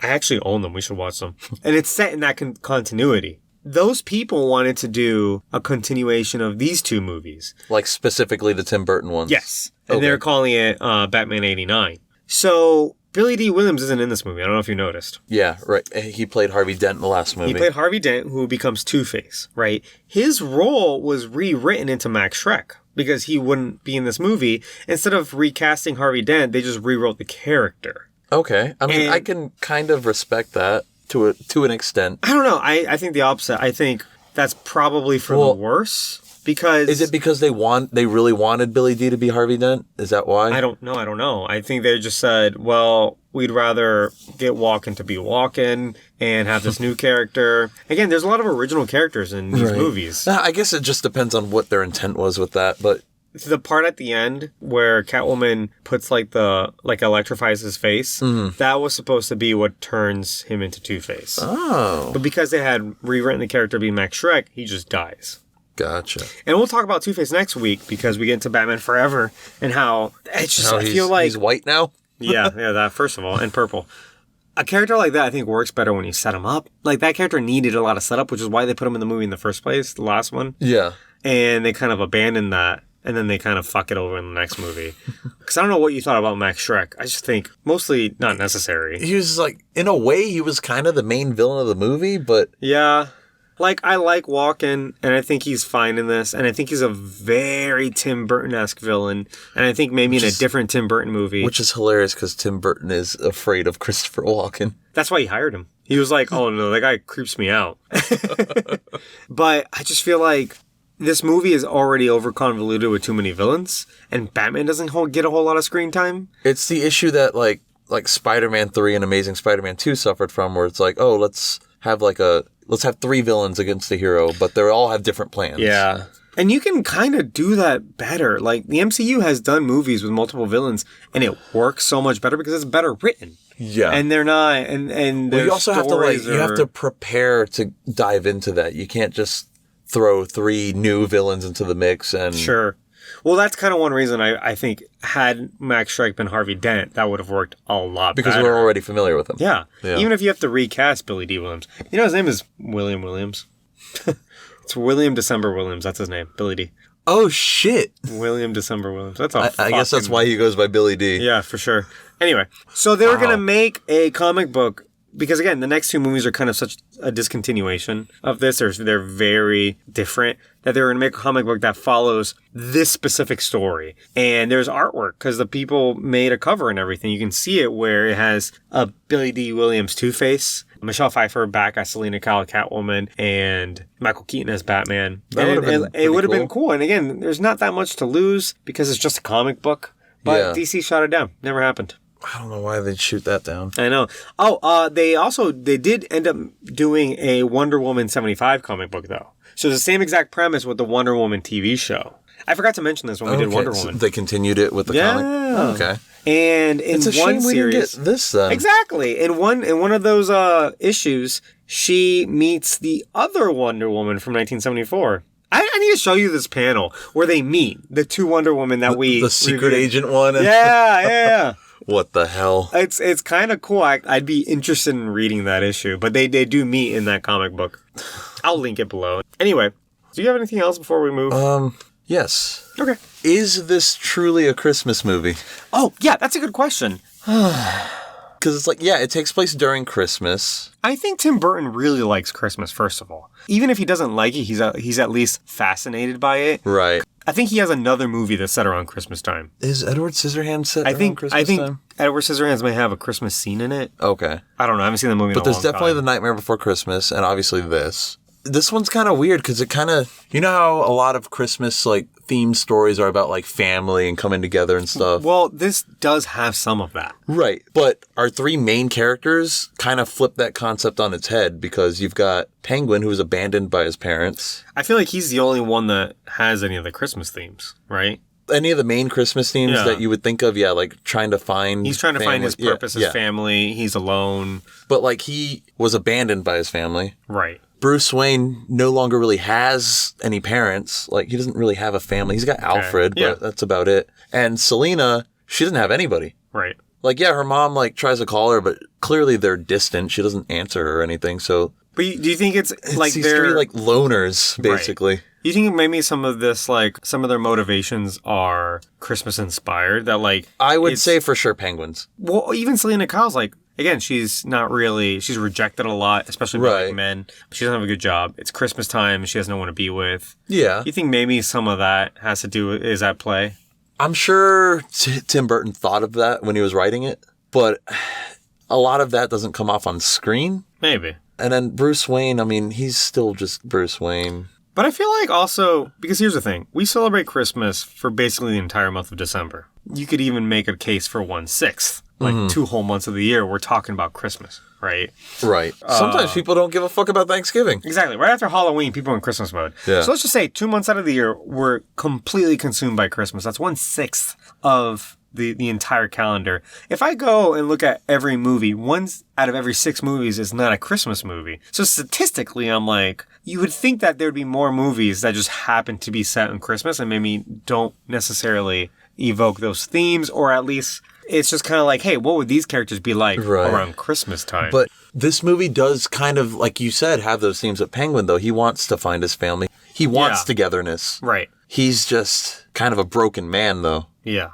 I like the concept of putting Batman up against Christmas as a setting. Because, again, like you said, he is a loner. Mm-hmm. All he has is Alfred, and he kind of really doesn't really appreciate Alfred that much. I feel like holiday depression hits Bruce Wayne pretty hard. That's what I'm saying. I like that kind of juxtaposition of putting him up against this Christmas setting. Right. Where everyone's together, and he just is still kind of doing his thing. He's working. But I don't really think that movie plays it that much, but I like the setting. Yeah. You know? I'll say this, if we were considering this a Christmas movie, I would say it's a pretty cynical one. For sure. Which can be a thing. Yeah. It can be a cynical Christmas movie.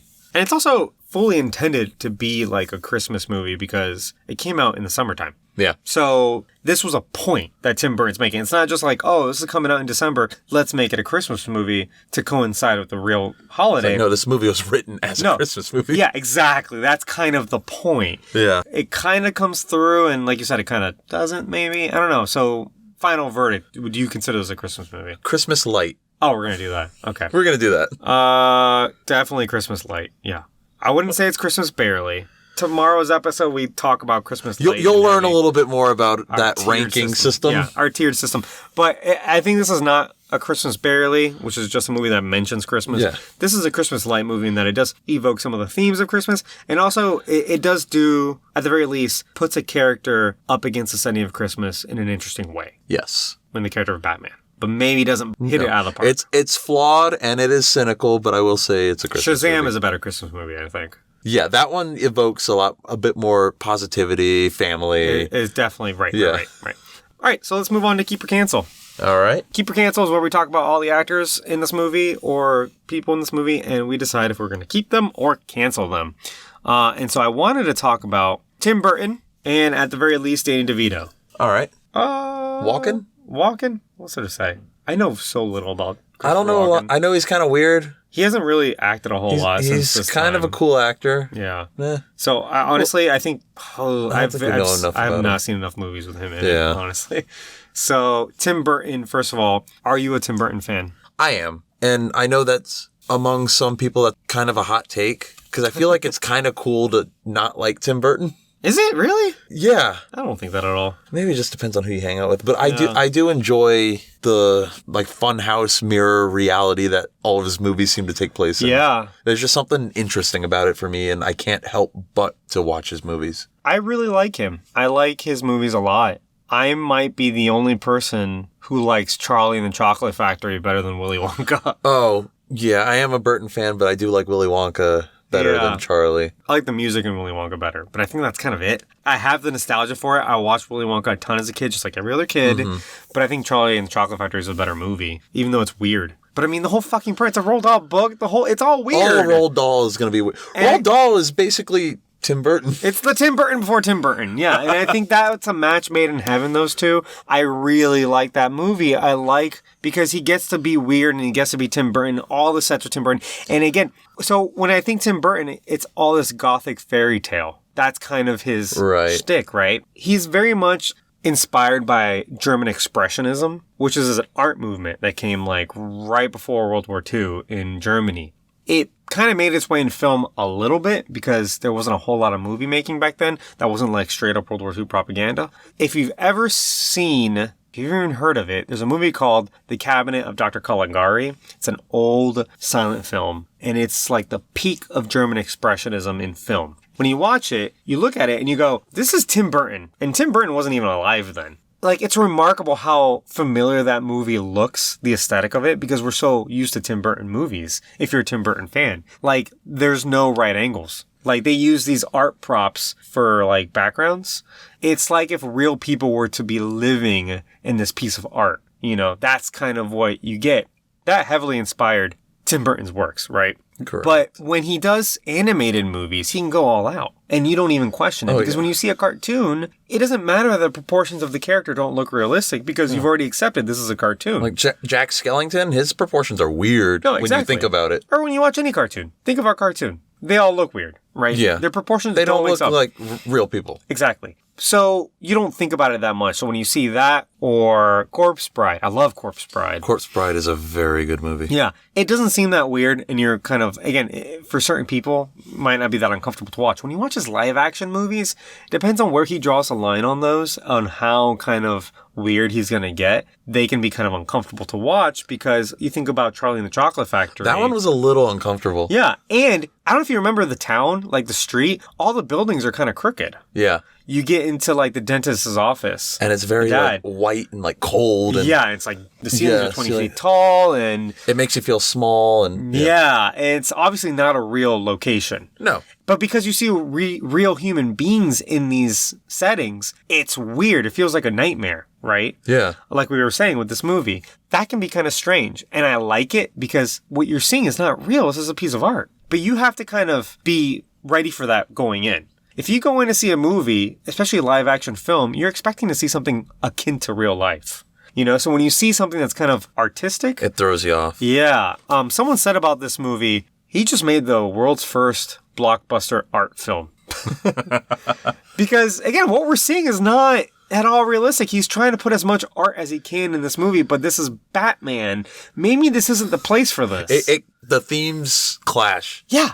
I don't know. Have you seen Sweeney Todd? Yeah, I actually love Sweeney Todd. A lot of people thought it was boring, but I'm a fan. So I really liked Sweeney Todd when it first came out. And then I saw it again like a couple years ago, and I didn't like it as much. Really? I don't know why. Because I remembered it very fondly. I had a lot of friends in university. Well, do you like the original musical? I like musicals a lot. Okay. So I had a lot of friends that were huge fans of the musical back in university. But I don't know, the second time I saw it, I don't remember what it was that I didn't like it as much. But I love that aesthetic, and that was kind of a mix of like very real world London from like, 150 years ago or whatever, with a little bit of that Tim Burton flair. Yeah. It wasn't full Tim Burton. Like you think of Edward Scissorhands or this. Have you ever seen Big Fish? I have not seen Big Fish. I've heard about it. Big Fish might be one of my favorite movies, period. Oh. I love that movie because he found his balance in that film. Okay, so the premise of Big Fish is that there's this guy who has a very strange relationship with his dad. And the reason is because his dad is one of those storytellers that never seems to be telling the truth because all his stories are so extravagant. Okay. And he doesn't know what to believe anymore, and so he doesn't trust his dad. And every time he sees his dad, he just tells him another fake story, and he's like, just take me seriously for once in your fucking life, right? So he has to kind of go see his dad on his deathbed. And he's having this kind of like, he has to reconcile his feelings for him and all this. But as the movie plays on, he is recounting the stories that he has heard from his dad to his son. I'm pretty sure. Okay. I might not be remembering this right. So half of the movie is you watch the actual stories play out. And because they're supposed to be extravagant stories that don't make any sense. They're just like tall tales. They're tall tales, exactly. You get to see all this crazy Tim Burton kind of reality so he bending. gets to like thrive with this. Yep. Okay. But it grounds his visions in a kind of very human way, right? Because again, they're tall tales and there's this whole father-son dynamic. Yeah. The movie's incredible. Fucking Ewan McGregor is in it. Ooh. Okay. Won a bunch of Academy Awards. It was, I think, his only Academy Award nominee for Best Director. But yeah, incredible film. You need to watch it. Again, it's one of my favorites, but it's the only time he really gets to balance those things, and it made it kind of, I guess, more digestible for people. Okay. Because what you know what you're seeing. You're told, hey, what you're seeing is fake. This is like a dream. This is a fairy tale that was told to a kid. People are prepared for it. Exactly. Yeah. That movie is really good. So all in all, I wasn't a huge fan of Alice in Wonderland. I thought it was okay. I haven't seen Miss Peregrine's Home for Peculiar Children. I have not seen that. And I haven't seen Dumbo. And Dumbo just came out, I think, last year. And I want to see Dumbo. Don't get me wrong. But overall, like, I am a Burton fan. Yeah, for sure. I'm definitely keeping him. Oh, same. All right, cool. Seems like a cool dude. A little strange, but, Everyone's strange. At least he's owning it. Yeah. And he's making millions of dollars doing it. Absolutely. Danny DeVito. Oh, love this guy. Dude, Danny DeVito is so cool. And he's such a sweet dude. If you watch like his all his like interviews and stuff, he's just not the person you would expect him to be because he plays such. He's kind of typecasted, right? He's typecasted as just like the little asshole. Just like but gross little asshole. Gross little asshole. Like grotesque little piece of shit. Penguin Frank Reynolds. Frank Reynolds. The dad from Matilda. Dude, Frank Reynolds might be his best role, period. Yeah. And he loves that role. And when you see him talk about it, he's such a sweetheart. You know, he's like, oh, yeah, I know it's disgusting, but like, hey, it's disgusting. It's funny. Yeah, I love him in Hercules. I love him in Hercules. They even made Phil kind of look like him in Hercules. Twins with Arnold. Have you seen that? No. Twins with Arnold Schwarzenegger. Yeah, I know the premise. He's like so radically different, yeah. That movie's hilarious. Because he kind of plays like a sleazy scumbag in that, too. Yeah, he's always typecast as like a bad guy. I know. I just want him to, and I haven't seen all of his films. I've seen a lot of them. But I'd really just like to see him just be a nice guy in a movie for once, you know? Yeah. Even in Space Jam, he was an asshole. Who was he in Space? Oh, was he the sleazy kind of like... The sleazy alien crime lord boss that tried to enslave Michael Jordan? Because he's got that raspy New Jersey voice, you know? Yeah, he does. He's just sleazy sounding. But he's a really good guy. I think while he was doing Matilda, which I think he directed and produced and starred in. Yes. The girl that played Matilda, I believe her mom got really sick and was hospitalized. So Danny DeVito and his wife took care of this girl while this was all going on and while they were making the movie. Yeah, that's awesome. Yeah. He's a really good dude. Oh, and if you've ever wondered why he's so short, he suffers from a disease called... Oh, it's multiple... It's called epiphyseal dysplasia. So it's called Fairbanks disease. And it's a rare genetic disorder that affects bone growth. And so basically he's sort of kind of stopped growing. He is 4'10". And honestly, it's kind of incredible when you consider the career that he's mounted with that up against him in a place like Hollywood. Yeah. You know, because we kind of said, oh yeah, he's typecasted. But the reasons we said he was typecasted was not because he was short. It's because he kind of like... He sounds mean. He sounds... Exactly. It's mostly his voice and his kind of demeanor and kind of his general look. It's not because he's 4'10". And they do play on the fact that he's little, obviously. Right. But at no point is he limited because of it, I feel. You could cast Danny DeVito to do anything. Yeah. And I don't think at any point, he's belittled because of it either. No, not easily, right. Very well respected, I feel like. Yeah, well, you just said, twins. That's obviously because they got the tallest and the shortest guy they could find. Right. Right. But honestly, that movie's great. Yeah. It's probably actually not that good. I just really like it. So, yeah, I'm 100% keeping Danny DeVito. I love this guy. Oh, absolutely. I am too. He's great. So I didn't know if I wanted to talk about Michelle Pfeiffer or Christopher Walken. And then I'm going to be honest, I don't really know enough about them to even discuss. I don't know enough about either of them, really. I don't think they're probably that interesting in order to... And we already talked about Michael Keaton. Right. I would definitely, probably keep Michelle Pfeiffer and Christopher Walken. Christopher Walken's such an interesting dude, and I would love to come back to him if we ever have the chance. It's just I don't know, man. I don't know much about him, so. Yeah, I don't. Besides, the thing he does with his voice. Yeah, besides all the memes and stuff and, all the jokes. Yeah. That's basically it. Yeah, okay, cool. All right, so final thoughts. Batman Returns. What is it? It's very strange, fever dream of a movie. Doesn't really feel like it belongs in this continuity, but I do like it. I think I like it better than the last one, actually. Oh, that's interesting. Yeah. I might agree with you. I definitely had more fun watching this one. I think this movie is more interesting than the last one because it is more out there and because it's weirder. Yeah, I've never seen any Batman movie like this one before. I don't think I've seen a superhero movie like this before. Exactly. This is the most out there superhero movie ever. Yeah. I think. I don't know if that makes it a better movie than the last one, just because I might have enjoyed it better. I think at least this movie is more of something than the last movie. I think the last movie played it safe in a lot of ways. Last week I said that Batman movie spends more time trying to prove itself to be real cinema that it kind of forgets to be a movie, you know? Yeah. The story doesn't feel complete. No, this story felt a lot more cohesive. Sure, yeah. However, it does have a lot of villains. I don't like Max Schreck. I mean, I like him, but I would like him in a different movie. I don't like him in this movie. I feel like they could have found a better workaround for that Harvey Dent role. He probably didn't need to be in the movie at all, and they could have just made Penguin a bit more menacing. They could have just given Batman more screen time. Give that is a thing that do. These movies haven't really done is give Batman screen time. Yeah, and you talk about, okay, so people remember Michael Keaton's Batman, and I'm like, look, I just saw these movies, and I don't know if I have an opinion on There's Michael not Keaton's a Batman. lot of Michael Keaton. There's not enough of him for me to say, oh, yeah, he kills it, or no, like, I don't know. He's not doing much, And that's not his fault. Sure. I say this is definitely not going in the Phantom Zone because of how unique it is. Yes, no, I am glad this movie exists. Yeah. I really am.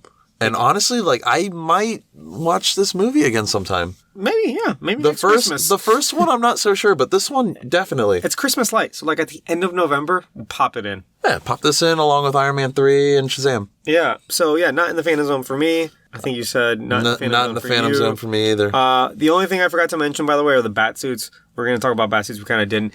This is my favorite Batsuit of all these movies, I think. Really? Yes. Because the last one had a sculpted kind of chest piece to make it look anatomically abs in a chest and stuff like that. I don't like when suits do that.